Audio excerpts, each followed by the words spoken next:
Hello everybody, Steve Quivers here, developer of the MTPredictor software program. In today's MTPredictor video, I'd like to look at a lovely trade that unfolded on the YM yesterday.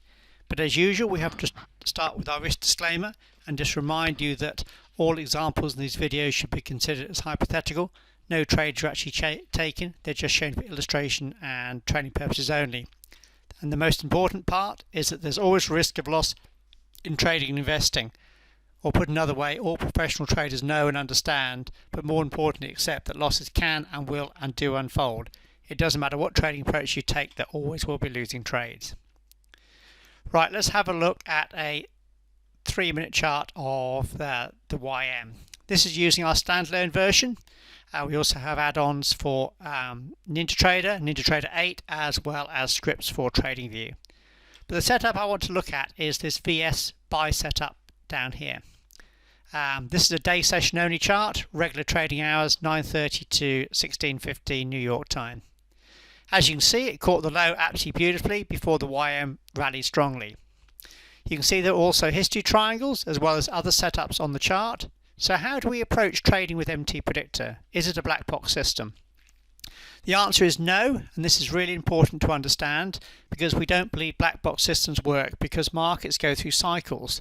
There's times when the markets are basically random and the pattern's unclear, so no matter what trading approach you have, there always will be parts where there's no sense at all. The markets just don't have any clear pattern.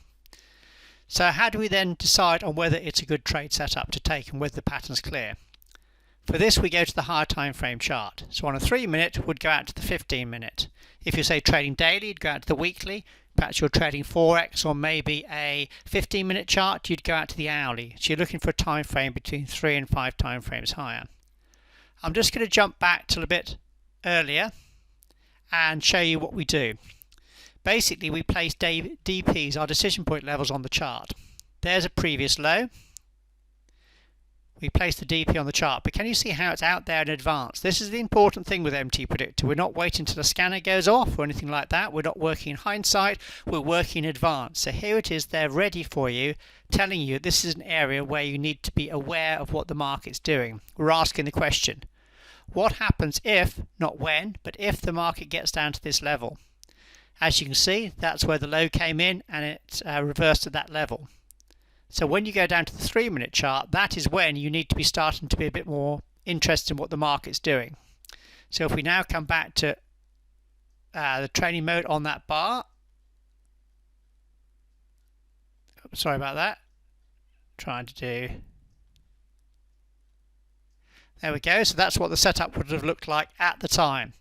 Can you see how the short-term setup came in at higher time frame support? In other words, the picture was clear. In other words, everything was coming together clearly, unlike other setups where, like here, there was a sell setup. It hadn't reached our DP support level. Our MTP trend was blue. Things weren't coming together. Here, everything was coming together. So this is where you can right mouse click, place the analysis on the chart. This would have given you position sizing. Remember, the position sizing keeps your initial risk under control, and this is important because when there's losing trades, and there always will be losses, this is so important to understand. The losses are kept small. They're kept small at what we call one risk unit. So if you're risking 2% of a sample $20,000 account, that means we'll be going long one contract. You can obviously change your account size, perhaps smaller account sizes, depending on what you want to do there. If I turn training mode off, you can see the market did actually rally up to that first level really nicely, where a profit of approximately 3 times the initial risk was available. But this is when you can use MTPredictor to higher levels, because if we go out to the 15-minute chart, yes, there was a DP resistance there, but it was only off that last little minor swing. In other words, it's only off a very small swing. So what you can do with MTPredictor is, rather than looking to just take the smallest profits, you can try to look to further out targets. So remember, we're looking at all of these in advance. So if I go back to here, this is when you came in, you could place that DP on the chart, so that would have been like the first level. The next level back would have been off that previous high, that looked like a quite reasonably good high there, which would have been further out. In other words, you're looking to let your trades run further. Then one even further out, if we look at the chart, where's the next previous major high? Well, the next previous swing high is right back here.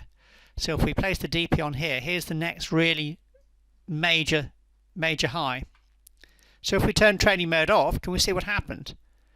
Well, the market went straight through this first little minor one, went up to our second level, and actually carried on all the way up to reach this really much further out one. So now if we're on the 3-minute chart, what can we do? Well, rather than looking to come out at this first target, because this is only a 3-hour profit, we really want to try and let our trades run, because as I said before, it's important to keep your losses small, and on the flip side of that, to then maximize your profits. So rather than looking to come out with just a 3-hour trade, you then say, well, actually, I want to come out with something a bit higher. If we also look at our MTP trend indicator, can you see when it reached that target, our MTP trend, can you see this, had gone through our grey signal level, had gone through it actually there. So that indicates the market's strong. So in other words, it looks like it's going to go further. So rather than looking to come out at your first target, because the market is giving you a tip that it looks like it's going to go further, you perhaps want to then go out to further levels. So rather than a 3-hour profit, if you'd gone out to the second level out, the next higher time frame there, that would have increased the profit to 7-hour.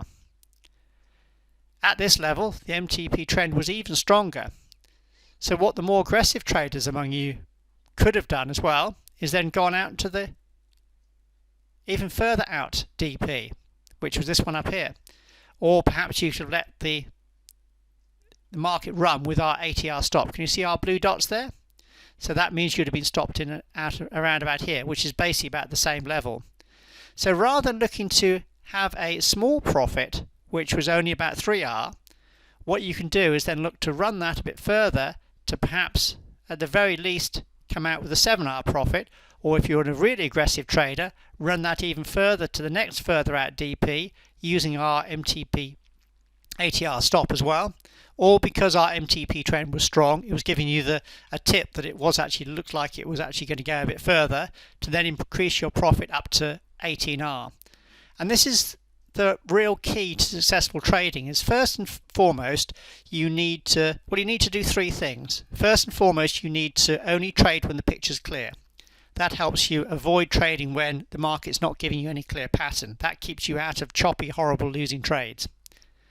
Second thing to do is when the picture's clear, then look to take a trade setup. But also, even when you have a good clear trade setup, there will be losing trades. So the second thing you must do is keep those losses small. That's where we use position sizing. So when the losses come through, or I should say the inevitable losses come through, and they will do with any trading system, those losses are kept small. The third thing you need to do is let your profits run. In other words, when you have a good trade, rather than coming out with just a small profit, because you can imagine if you're only ever making profits of 1, 2 or 3R, 3 times the initial risk, you don't really move forward hardly at all, because you always will have the losing trades.